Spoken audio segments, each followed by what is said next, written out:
आज लोकसभा और राज्यसभा में जिस तरह से यमुना को लेकर दोनों सदन में इस विषय को पार्टी की तरफ से उठाया गया,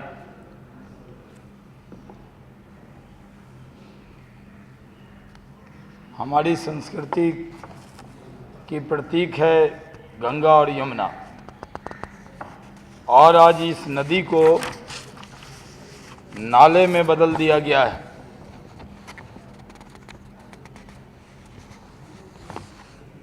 इस विषय को लेकर एक पदयात्रा हो रही है जो दिल्ली में दस्तक दे रही है, और उनके प्रतिनिधि विपक्ष की नेता श्रीमती सुषमा स्वराज जी से और पार्टी के सारे वरिष्ठ नेताओं से मिले थे, और उस दिन ही पार्टी ने कहा था कि इस विषय को हम पार्लियामेंट में उठाएंगे। सुषमा जी ने लोकसभा में, जो खुद ब्रज से आती हैं, उन्होंने किस तरह से यमुना का जल दूषित हुआ है और उससे किस तरह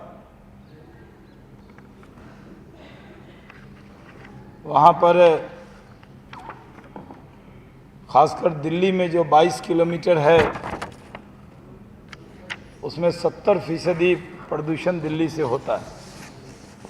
इस विषय को ज़ोरदार तरीके से उठाया और सुषमा जी ने कहा कि ये नदी अगर अमेठी और रायबरेली होकर गुजरती तो ज़रूर इसकी चिंता सरकार कर लेती, लेकिन इसकी कोई चिंता सरकार नहीं कर रही।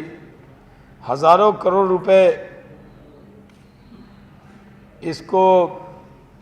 इसमें सफाई के नाम पर सरकार ने उड़ा दिए हैं, लेकिन इसमें कोई लाभ अभी तक नहीं हुआ है।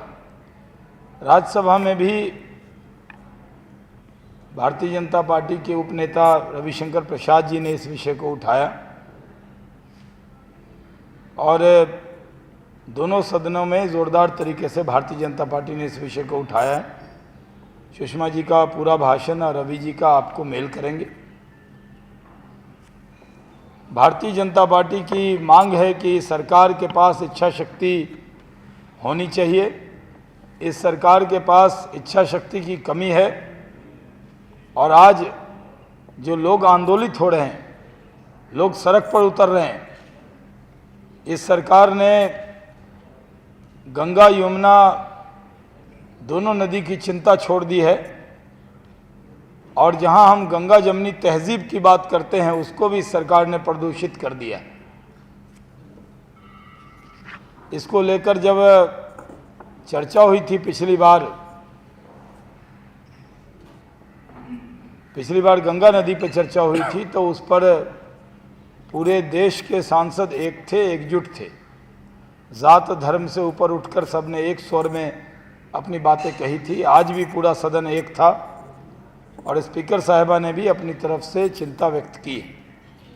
सरकार ने भी एक रटा रटाया जवाब दिया है जो सांसदों को संतुष्ट नहीं कर पाया।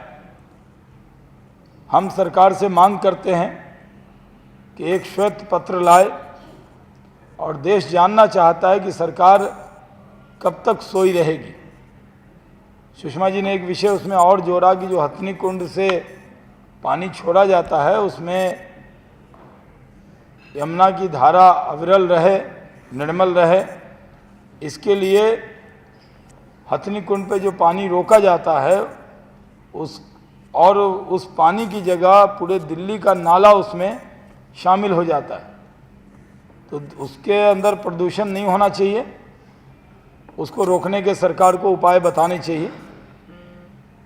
आगे भी इस विषय को लेकर भारतीय जनता पार्टी इस विषय को उठाती रहेगी, और जो पदयात्रा चल रही, जो अभियान चल रही है, उसको भारतीय जनता पार्टी पूर्ण समर्थन करती है। इसलिए हमने इसको सदन में उठाने का काम किया। बहुत बहुत धन्यवाद।